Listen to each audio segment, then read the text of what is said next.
Hi guys, Renee Pizzata, Acting My Age. Welcome back, and if you're new to the channel, be sure to hit subscribe. Come back every Wednesday for new videos. This week, I had the pleasure of sitting down with comedian, writer, actor Rick Overton. Here's a quick montage of some stuff you've probably seen him in. Hey, who else could go for some flapjacks right now? This way. No, I don't think so. All right, then this way. No. This way. This way. That's what I said. This way. Excuse me, Sally. I can't believe you're screwing Walter Blunt. Point of fact, we did not engage in intercourse. Oh, you shut up. I don't like you. I don't like your show, and I don't like you. What did it cost to paint this thing, you think, back then? $12. Yeah, $12, something like that. I was thinking right around 15, 12, 15. I think it was a slave state, so it might have been free. Oh. Johnny liked your boy. Now this thing with the bus?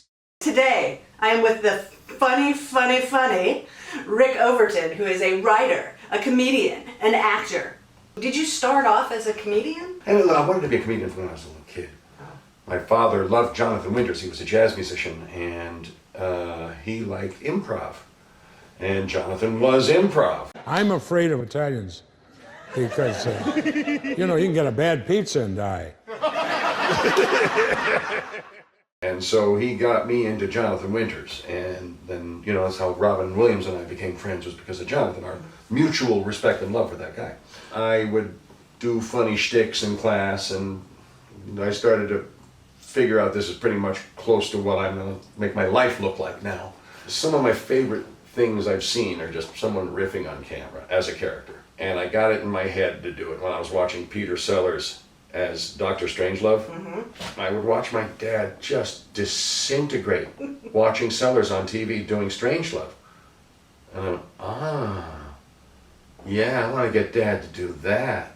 That's how I can get Dad's love and attention. To a certain degree, his approval would somehow, in the subconscious filing system, fall under a similar heading, though he did give me love and affection. Approval was a separate thing. Mm-hmm.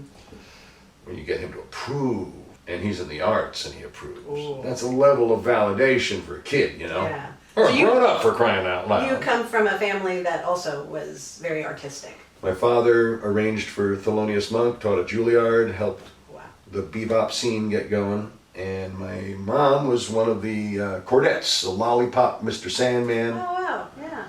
And they met on a gig. That's amazing. So when I was a little kid, I would see comedians a lot. Mm-hmm. And I would see improv a lot. And so that's stuck in my head. And that's really, I'd say, at the end of my life, I'd like to think that's one of the things I got done. Lots of improv on camera. That's great. As you've matured through your life... Says who? Yeah, right, I know. I haven't aged at all, I know this for a fact. But has anything changed for you as far as the process? First of all, do you still have to audition for things? Oh, sure. Yeah. And when you walk in, are you still carrying some of that actor baggage that a lot of us have? I'll put it this way. I try to, in the interim from when I first started doing this to right now, I try to take that energy at this age and actually put it in the tank and gas up with it. Yeah. So I could drive into the scene. You can take the things that were your enemies as a youngster and realize some of them were actually pals, mm-hmm, that you didn't understand the dynamic of. You know? That's a great way to look at it. I have seen actors who actually get more scared as they get older, and maybe it's just not having the opportunity to be on set and to actually work those muscles and get over that. Yeah, I've never done a carrier landing, but I liken it to that. Your first 10 are going to be, got to exchange your flight suit after that. Right.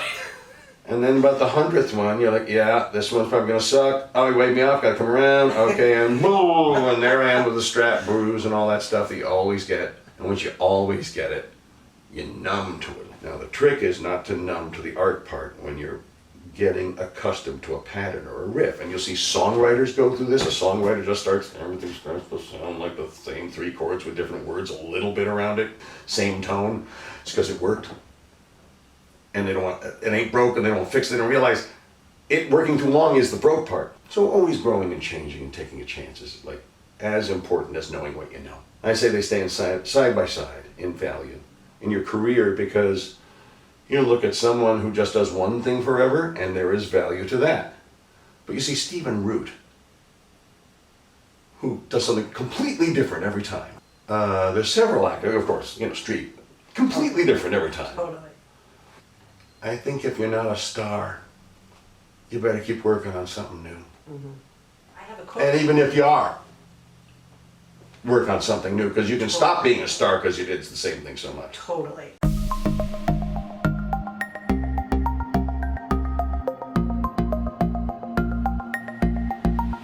Doing something new, I think, keeps the pilot light lit on art as you're making income around whatever machinery you've built. And I think improv is the best venue for that. It's the shortcut. Yeah, because There's then no you're shorter just route. constantly doing it. It can't stop happening. Right. Just build the muscle it becomes just an impulse. Absolutely. Because an impulse, Absolutely. they say it's the hardest thing to do. That must be the hardest thing to do. If you're purely left brain and you don't know where your gut fits in your life, Right. then you're going to be a hard time just using memory for that. They're going to crush you up there. Yeah. You're going to be a throw rock. You won't make it. You can't use that. You have to trust that your gut is smarter than either half of your brain. It's feeding data to a recording device on the top of your body. But the receiver port is down here. The main USB hub is right down here, and it saves you in traffic. It saves you in trouble. It's never wrong. It's only wrong when we didn't listen. Was there ever a time in your career that you were like, I'm done, I can't do this anymore? Never completely. That doesn't surprise me from you. Nah, I one-nighter, fucking bullshit business. I'd be all, and then 3 a.m. in the morning, boom, boom, boom, baby, let me in. I'm sorry, baby, I'm an asshole. I promise. Just let me in. It's raining. Let me in. They keep pulling me back in.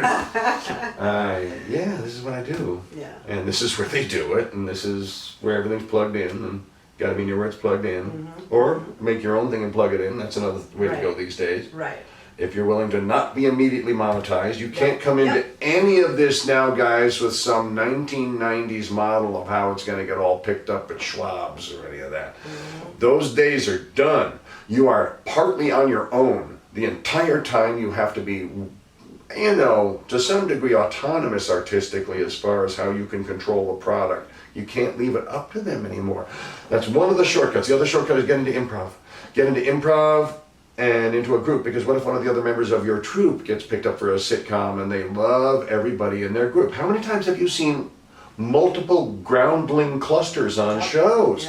They pull their peeps out for SNL or for the show, for Parks and Rec. It's always seemed to work well because you're very smart to bring the people you already have magic with. Absolutely. You're guaranteeing some success for the show. There's been a lot of examples of that. I mean, Melissa McCarthy does it really well. Yes. With Nobodies, I mean, it unfortunately got canceled. And, between I'm Dying Here and that show getting canceled, I wonder who was making the decisions. I was very sad to hear about that. It's not easy doing period. That was so good. He's talking about I'm Dying up here on Showtime. Yeah. That was great. How? You know what I'm going to ask you? Okay. How was it acting with Melissa Leo? Very exciting. Did you see season 2, episode 8? I saw everything. Oh yeah, so that one, that's like, we had some fun scenes, but that's the scene. I think it's time to call it a night. No. Not an answer. Still an answer, Mitch. Won't dignify that ugly question with an answer. It was her 15th birthday. I was late. You were here. You smoked a joint. Where's this coming from? Answer the goddamn question. Hey, I watched that kid grow up in this club, wandering the halls with comics as babysitters. You left her alone with comics and strangers hundreds of times. Not about my sins. What would make you ask me such a vile question? Amanda. And then it turns into this great blowout fight. Oh, thank you, guys. Yes. Every actor wants a scene like that. I think Maisel probably keeps the torch lit for some kind of future for other shows to go, look, we can show, because usually they're terrified of a show about entertainment.